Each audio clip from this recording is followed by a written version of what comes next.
Hello बच्चों, आज हम करने वाले हैं चैप्टर प्रेम घन की छाया स्मृति, जिसके लेखक हैं आचार्य रामचंद्र शुक्ल। इस चैप्टर के एमसीक्यूज।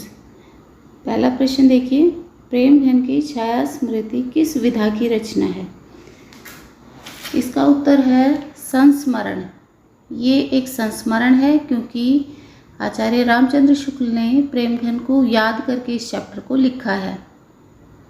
सेकंड क्वेश्चन, प्रेम घन की छाया स्मृति के लेखक कौन है? आंसर है आचार्य रामचंद्र शुक्ल। तीसरा प्रश्न, प्रेम घन का पूरा नाम क्या था? बद्री नारायण चौधरी प्रेम घन उनका पूरा नाम था। प्रेम घन उनका उपनाम था। बद्री नारायण चौधरी उनका रियल नेम था। प्रेम घन कौन थे? भारतेंदु मंडल के प्रमुख कवियों में से एक थे। जैसा मैंने आपको बताया था, उन्होंने गद्य लेखन की शुरुआत की हिंदी साहित्य में, और उन्होंने एक ग्रुप बनाया अपने फ्रेंड्स का, जो सभी मिलकर के कविता और कहानियाँ लिखते थे हिंदी में। तो उस ग्रुप को जो है लोगों ने भारतेंदु मंडल का नाम दिया। भारतेंदु से अपनी प्रेस में छापते थे। तो प्रेम घन जो थे उस ग्रुप के मेंबर थे, एक प्रमुख कवि थे। प्रेम घन कहाँ रहते थे? आंसर है मिर्ज़ापुर। छठा क्वेश्चन देखिए, आचार्य रामचंद्र के पिता किन भाषाओं के ज्ञाता थे? हिंदी और फारसी दोनों भाषाओं के ज्ञाता थे।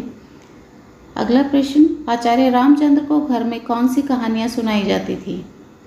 आचार्य रामचंद्र जब बच्चे थे, उन छोटे बच्चों को धार्मिक कहानियाँ या राम कथाएँ उनके घर में सुनाई जाती थी।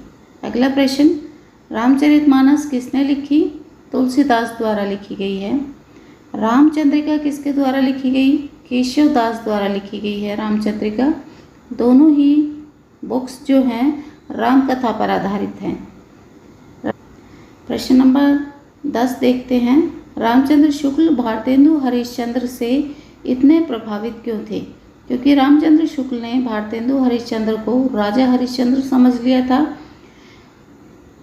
उनके घर में बचपन में उनको धार्मिक कहानियाँ सुनाई जाती थी, तो राजा हरिश्चंद्र के व्यक्तित्व ने उन्हें बड़ा आकर्षित किया। और जब उन्होंने भारतेंदु हरिश्चंद्र का नाम सुना तो उन्हें लगा ये एक ही व्यक्ति है, एक ही पर्सनैलिटी है। इसलिए भारतेंदु हरिश्चंद्र और राजा हरिश्चंद्र में कन्फ्यूज़न था आचार्य रामचंद्र शुक्ल को।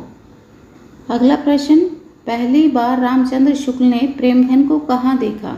प्रेम घन अपनी छत पर खड़े थे, खंबे के सहारे खड़े थे, ढेर सारी लताएं थी, लंबे बाल थे उनके, धोती और कुर्ता पहन करके बड़े स्टाइल में वो अपनी छत पर खड़े थे। ये ऐसा दृश्य जो है रामचंद्र शुक्ल ने देखा जब उन्होंने प्रेम घन को पहली बार देखा।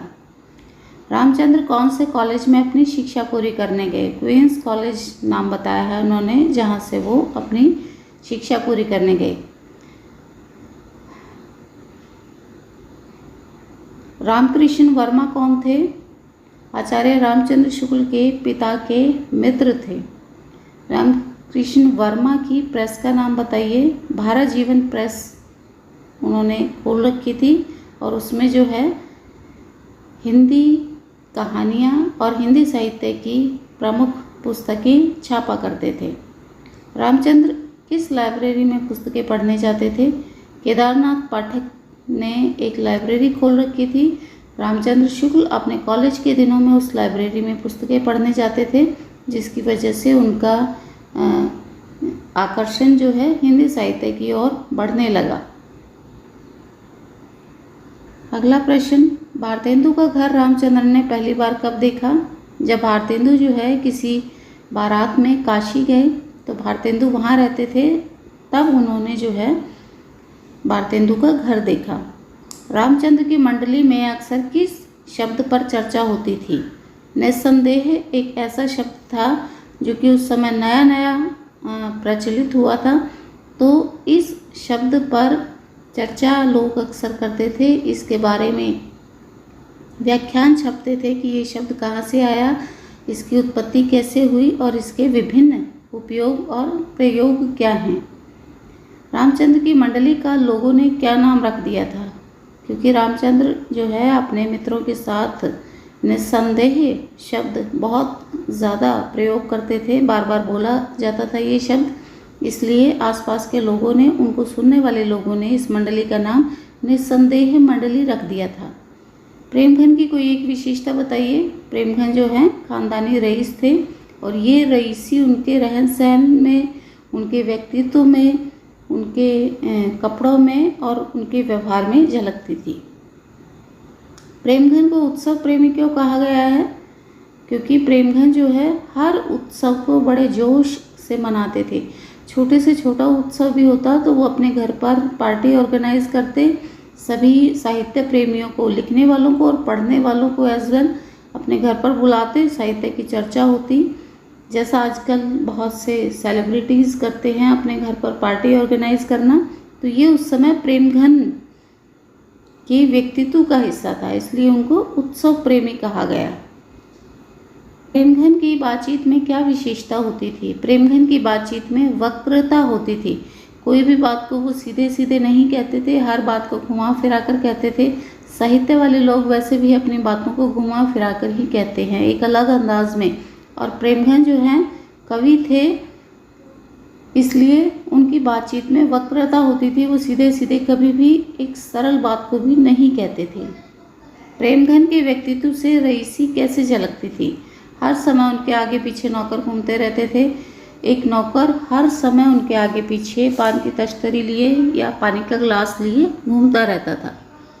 क्यों साहब कहकर प्रेमघन किसको पुकारते थे? क्यों साहब कहकर प्रेमघन जो है अपने नौकरों को पुकारते थे। ये उनके बोलने का स्टाइल था। खंबा टेकी खड़ी जैसे नारी मुगलाने की, ये पंक्ति किसके लिए बोली गई है? बद्री नारायण चौधरी प्रेमघन के लिए ये लाइन बोली गई है। यह पंक्ति किसने बोली थी? पंडित वामनाचार्य गिरी ने बोली थी। एक दिन महफिल जमी हुई थी और कोई छंद बनाया जा रहा था, कोई कविता बनाई जा रही थी और उसकी लास्ट लाइन मैच नहीं हो रही थी अच्छे से, तो पंडित वामनाचार्य गिरी ने ये लाइन प्रेमघन से प्रेरित होकर बनाई।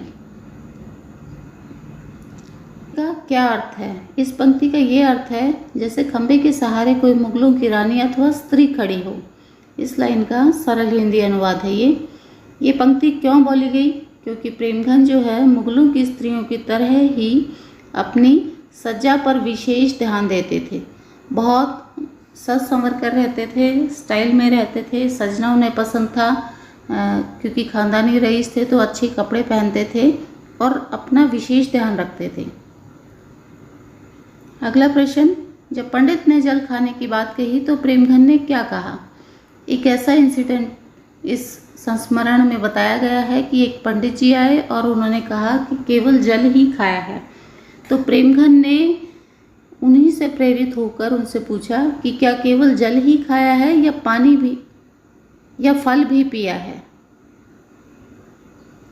केवल जल ही खाया है या फल भी पिया है? यहाँ पानी भी गलती से मिसप्रिंट हो गया है। अगला प्रश्न, उर्दू बेगम क्या है? उर्दू बेगम जो है एक पुस्तक का नाम है जो उस समय छपी थी। घन चक्कर का क्या अर्थ प्रेमघन ने समझाया? घन चक्कर का अर्थ प्रेमघन ने समझाया कि सुबह से लेकर रात तक अपने सारे कार्यों को क्रमशः सोचना, जिस ऑर्डर में वो काम किए गए हैं उसी ऑर्डर में उनको सोचना। हालांकि घन चक्कर का यह अर्थ आजकल नहीं लिया जाता। अगला प्रश्न है, प्रेमघन ने लैंप क्यों टूट जाने दिया? क्योंकि कोई नौकर उसे बंद करने नहीं आया। ये घटना है जब उर्दू बेगम नाम की एक पुस्तक छपी थी और उस पर चर्चा करने कुछ लोग इकट्ठे हुए थे। रात का टाइम था, छत पर बैठे थे और लैंप जल रहा था। जैसे ही लैंप बुझने को हुआ तो बुझने से पहले वो तेज़ जलना शुरू हुआ और प्रेमघन ने जो है आवाज़ लगाई नौकरों को, लेकिन नौकर जो है आने में थोड़ा सा लेट हो गए, तो प्रेमघन ने जो है उस लैंप को बंद करना उचित नहीं समझा क्योंकि वो नौकरों का काम था। अगला प्रश्न, प्रेमघन किसको असली भाषा मानते थे? नागरी को अथवा देवनागरी को? इस चैप्टर में बताया गया है कि प्रेमघन जो है देवनागरी को असली भाषा मानते थे। हालांकि देवनागरी जो है हिंदी भाषा की लिपि है। यहाँ हिंदी भाषा के लिए ही नागरी शब्द का प्रयोग किया गया है। प्रेमघन मिर्ज़ापुर को कैसे लिखते थे? प्रेमघन जो है मिर्ज़ापुर नामक शहर में रहते थे और वो इस मिर्ज़ापुर को मीरजापुर इस तरीके से स्पेल करते थे, ऐसे लिखते थे। अब अगला प्रश्न है, प्रेमघन मिर्ज़ापुर को क्या अर्थ देते थे? जो मैंने ऊपर बताया कि वो मीरजापुर लिखते थे और उसका हिंदी अनुवाद वो करते थे। मीर का अर्थ है समुद्र, जा का अर्थ है जन्मा, पुर मतलब शहर, समुद्र से जन्मा शहर अथवा समुद्र की पुत्री। प्रेमघन ने नागरी शब्द किस संदर्भ में उपयोग किया है? तो नागरी शब्द जब भी आए इस चैप्टर से रिलेटेड वो देवनागरी अथवा हिंदी भाषा के लिए प्रयोग किया गया है। रामचंद्र शुक्ल ने कौन सी प्रमुख पुस्तकें लिखी? बहुत सारी पुस्तकें लिखी हैं, लेकिन हिंदी साहित्य का इतिहास उनकी सबसे फेमस बुक है। चिंतामणि उनके फेमस निबंधों का संग्रह है और जयसी ग्रंथावली में उन्होंने जयसी की विभिन्न रचनाओं का संकलन किया है। ये कुछ पुस्तकें हैं, इसके अलावा बहुत सारी पुस्तकें उन्होंने और लिखी हैं। रामचंद्र शुक्ल को हिंदी में किस विधा का रचनाकार माना जाता है? रामचंद्र शुक्ल जो है बेसिकली एक आलोचक है। आलोचक हम उन्हें कहते हैं जो किसी भी रचना या पुस्तक, कोई एक कहानी ले लीजिए या एक पुस्तक ले लीजिए, उसको पढ़ने के बाद उसके नकारात्मक और सकारात्मक दोनों पहलुओं पर अपनी राय देना। कि मान लो एक कहानी पढ़ी है, उस कहानी के अच्छे पॉइंट्स क्या हैं और उसमें कमी कहाँ रह गई, क्या क्या इसमें अच्छी बातें हैं और क्या क्या इसमें नेगेटिव पॉइंट्स हैं। तो जिस तरीके से आजकल पिक्चरों का रिव्यू आप लोग सुनते हैं या देखते हैं कि कोई नई पिक्चर आई है, ये कैसी बनी है, इसके डायरेक्शन में कमी है या डायलॉग्स में कमी है या गीत अच्छे हैं या बुरे हैं, थोड़ा सा कहीं कमी रह गई, तो जैसे उनका रिव्यू होता है तो आलोचक का काम वही है, एक किसी भी रचना के अच्छे और बुरे दोनों पहलुओं को बताना। तो ये आज के हमारे MCQ थे। आई होप आपको समझ आए होंगे।